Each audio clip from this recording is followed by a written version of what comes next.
अस्सलाम वालेकुम, कैसे हैं आप सब लोग। आपको मेरे चैनल कुकिंग कॉट के अंदर खुश आमदीद। और आज की ये यूनिक सी बिल्कुल न्यू रेसिपी मैं आपसे शेयर करने जा रही हूँ। तो उसके लिए मुझे चाहिए होगा चिकन का ब्रेस्ट पीस, जो कि मैंने 1 पाव यानी 250 ग्राम के करीब लिया है। और उसको बीच में से थोड़ा सा कट लगाकर इसको फ्लैट कर लिया है, ताकि मैं जो हूँ इसके इवनली स्ट्रिप्स काट सकूँ। देखें, लंबे लंबे 3-4 इंच के स्ट्रिप्स मैंने इसके काट लिए हैं। और ये सारे स्ट्रिप मैं काट कर और इसके अंदर स्पाइसेस लगाकर इसको मैरिनेट करूँगी। और स्पाइसेस लगाने के लिए मुझे चाहिए होगा 1 टीस्पून अदरक लहसुन पेस्ट, 1 teaspoon chilli garlic sauce, half teaspoon काली मिर्चें पिसी हुई, हाफ़ टी स्पून कुटी लाल मिर्च चाहिए होंगी, हाफ़ टी स्पून नमक के जाएंगे।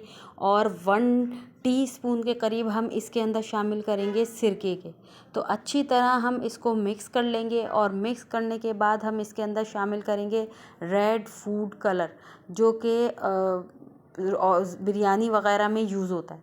तो इसके बाद हम अपनी तमाम स्ट्रिप्स इसके अंदर शामिल कर देंगे। और स्ट्रिप शामिल करने के बाद हम अच्छी तरह इसको मैरिनेट करेंगे। और मैरिनेट करने के लिए हम इसको रख देंगे तकरीबन 2-3 घंटे फ्रीज़र के अंदर, क्योंकि हमने इस स्ट्रिप्स को जमाना है। जब ये सॉलिड शेप में आ जाएंगी यानी जम जाएंगी स्ट्रिप्स, इसके बाद ही आप इसको फ्राई करेंगे।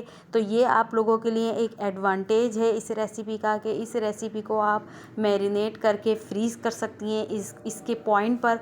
और जब भी आपको बनाना हो उस वक्त निकालें और फ़ौरन ही इसको फ्राई कर लें। चिकन की स्ट्रिप्स के बाद हमें बनानी होंगी मैदे की स्ट्रिप्स। और उसके लिए चाहिए हमें 1 कप मैदा और 1 टीस्पून ख़मीर के, और हाफ़ टी स्पून जो हम इसमें डालेंगे नमक के, और 1 टेबल स्पून हम इसमें डालेंगे ऑयल के।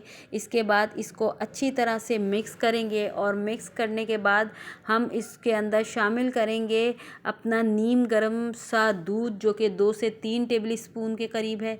और इसके बाद इसको हम गूँधेंगे नीम गर्म पानी से। थोड़ा थोड़ा करके पानी इसके अंदर हम ऐड करेंगे और गूँधते जाएंगे। और मीडियम सॉफ्ट डो हम गूँधेंगे इसके लिए, और ना ज़्यादा हार्ड हो और ना ज़्यादा बहुत ज़्यादा नरम हो। हमारी डो जो है अच्छी सी तैयार हो चुकी है। अब हम इसे ढक कर और किसी ऐसी जगह पर रख देंगे 1 से 1.5 घंटे के लिए, जहां हवा का गुज़र ना हो। इससे हमारी जो डो है जल्दी राइज़ हो जाएगी। डो हमारी राइज़ हो चुकी है। अब हम इसे पंच लगा लेंगे। और पंच लगाने के बाद जो है हम इसका एक पेड़ा बना लेंगे।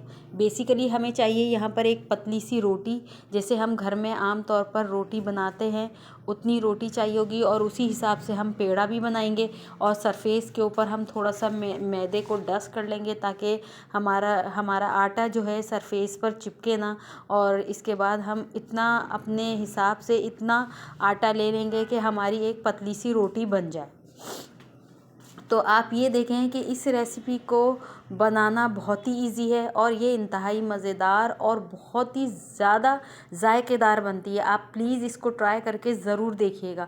तो यहाँ पे मैंने उतना पेड़ा ले लिया है जितना मुझे रोटी के लिए चाहिए था, क्योंकि मुझे पतली रोटी चाहिए। तो यहाँ पर मैं बेलूँगी और इसके बाद मैं इसको तिल से कोट करूँगी। यहाँ पर मेरे पास कुछ सफ़ेद तिल हैं, और उसको मैंने इसके ऊपर लगा दिया है रोटी पे। और रोटी पे लगाने के बाद इसको बेलूँगी अच्छी तरह, ताकि तिल रोटी के ऊपर चिपक जाएं और प्रेस हो जाएं।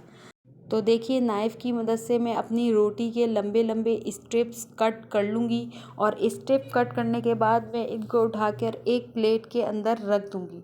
और ये देखिए, हमारे तमाम स्ट्रिप जो है इवनली कट हो चुके हैं। और कट होने के बाद हम इन स्ट्रिप्स को सेपरेट कर रहे हैं। यहाँ पर हमारी चिकन जो है वो भी हार्ड हो चुकी है। और ये जो चिकन जो है इसके ऊपर हम अपनी स्ट्रिप्स को लिपेट देंगे। जब मैंने इस रेसिपी को ट्राई किया था, तो यकीन करें कि मेरे घर वाले जो है, मेरे बच्चे और मेरे जो बड़े हैं, सब ने मिलकर बहुत ज़्यादा तारीफ़ें की। इसमें आपको डरने की बिल्कुल भी ज़रूरत नहीं है। ये स्ट्रिप कहीं भी नहीं जानी, और ना इसके ऊपर से ये मैदे की स्ट्रिप उतरेंगी, और ना ही चिकन को कुछ होगा। इंशाल्लाह आप देखिएगा आपकी ये कितनी बेहतरीन सी रेसिपी बनकर तैयार होगी कि आप से सब खुश हो जाएंगी कि आपने कितनी मज़ेदार रेसिपी बना के हमें खिलाई है। सब आपके घर वाले बहुत ही ज़्यादा खुश हो जाएंगे इंशाल्लाह ताला। तो यहाँ पर हमने अपनी तमाम चिकन की स्ट्रिप को तैयार कर लेना है। जब तक हम इसको फ्राई करेंगे, जब तक हम इसको फ्रीज़र के अंदर रखेंगे, इसको बाहर रूम टेम्परेचर पर नहीं रखना, इसको फ्रीज़र में से निकाल कर फ्राई करना है। यहाँ पर तेल को हमने बहुत हल्का गरम किया है ताकि बस इसके इर्द गिर्द ना बबल्स से आ रहे हों हल्के हल्के से। इस टेम्परेचर पर हमने अपनी तमाम स्ट्रिप डालनी है और आहिस्ता आहिस्ता हमारी तमाम स्ट्रिप पक जाएंगी और 5 से 8 मिनट इसको लगेंगे इंशाल्लाह ताला और बेहतरीन सी ये फ्राई हो जाएंगी और आपको बिल्कुल भी डरने की ज़रूरत नहीं है। देखें स्ट्रिप बिल्कुल वैसी की वैसी हैं, ना इसके ऊपर से हमारे मैदे की स्ट्रिप उतरी, ना चिकन हमारा कुछ हुआ। और इंशाल्लाह जब आप इसको खाएंगे तो बहुत ही मज़े की ये रेसिपी लगेगी। तो आपको आज की मेरी रेसिपी कैसी लगी उसके लिए मुझे कमेंट करके ज़रूर बताइएगा और मेरे चैनल को सब्सक्राइब कीजिएगा, लाइक कीजिएगा और शेयर भी कर दीजिएगा अपने दोस्तों में, रिश्तेदारों में। इंशाल्लाह ताला आपको ऐसी ज़बरदस्त सी वीडियोज़ मिलती रहेंगी और इसके साथ ही मुझे इजाज़त दीजिए। अल्लाह हाफ़िज़।